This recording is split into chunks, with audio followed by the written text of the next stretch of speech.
Hinihintay na ng Philippine National Police o PNP ang bagong narco-list ni Pangulong Rodrigo Duterte upang mabigyan kaagad ng aksyon.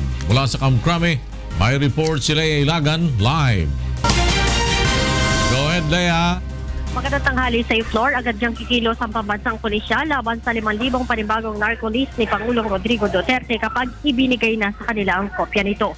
Ayon kay PNP Chief Police Director General Ronald Bato de la Rosa, magsasagawa sila ng case build-up sa mga kabilang sa listahan ni Digong. Sinabi pa ng General na uunahin nila itong trabahuhin upang tuluyan ng malinis ang mga barangay laban sa ipinagbabawal na gamot.